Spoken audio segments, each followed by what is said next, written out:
bagi lagi pasal Ramadan semata saya jadi update on it, and bagi saya dia fakta bagi masa di London dan dia nak pasal Ya.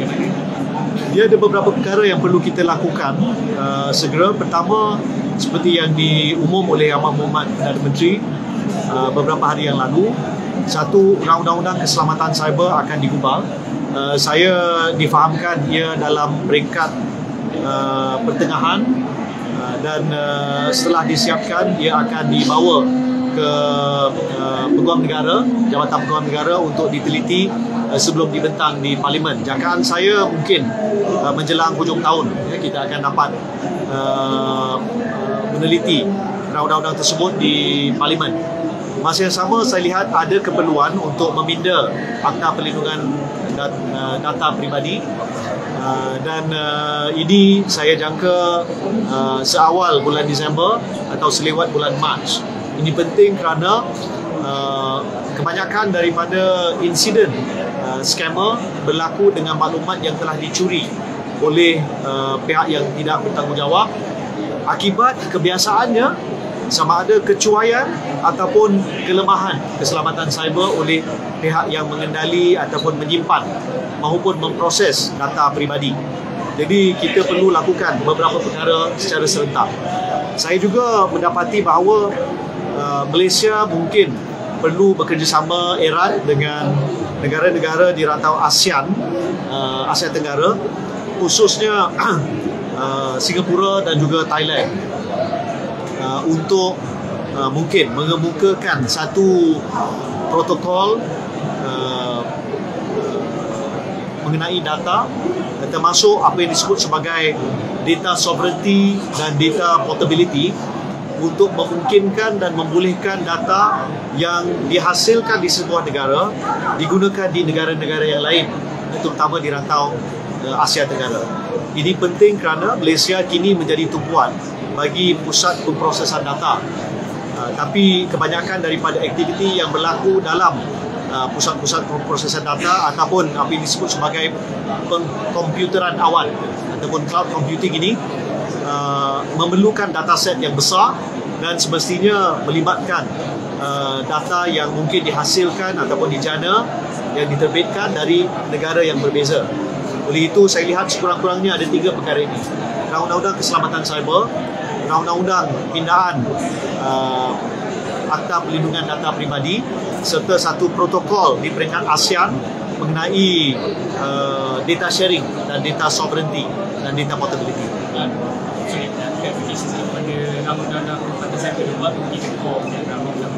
Ya, dia antara lain adalah untuk memberi kuasa kepada NACSA, the National Cyber Security Agency, untuk bertindak insya-Allah seperti sebuah badan kawal selia.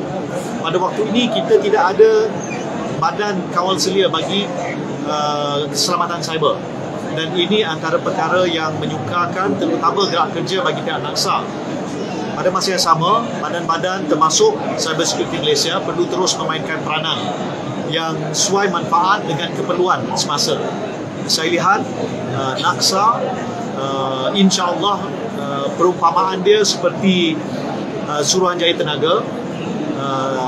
Jadi NACSA seperti Suruhanjaya Tenaga, manakala Cyber Security Malaysia seperti TNB. Maka kita akan ada satu badan bagi tujuan kawal selia, manakala ada satu lagi badan berkait kerajaan yang bersifat tertentu dalam bidang yang dimaksudkan. Baik.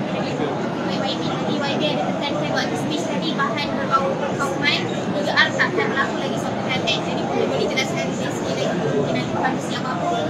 Ya, saya SKMM telah bertemu dengan semua pihak. InsyaAllah kita akan mengadakan pertemuan termasuk dengan Telegram esok. Kita akan adakan mesyuarat dengan pihak Telegram. Mereka telah bertemu, mereka telah menyatakan bahawa mereka sedia untuk bertemu. Ini akan insyaAllah berlangsung esok.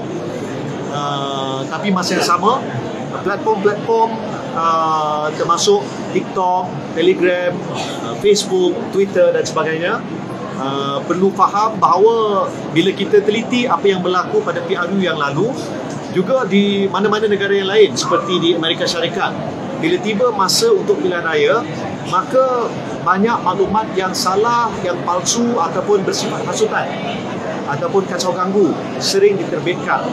Di Malaysia kita lihat dapatan daripada kajian Center for Independent Journalism membuktikan bahawa ada pihak-pihak tertentu yang secara tidak bertanggungjawab, sangat tidak bertanggungjawab, sengaja menyebarkan bahan-bahan 3R terutama pada PRU ke-15 yang lalu.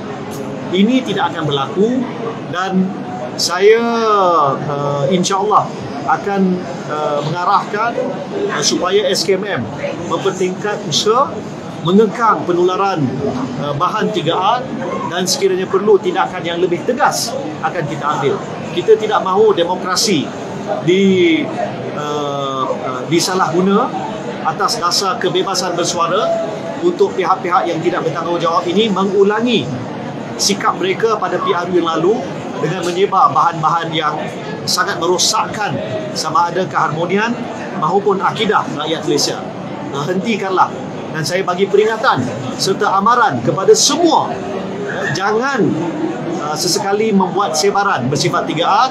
Jika kamu buat, maka bersedialah untuk berhadapan dengan pihak berkuasa dan undang-undang Malaysia.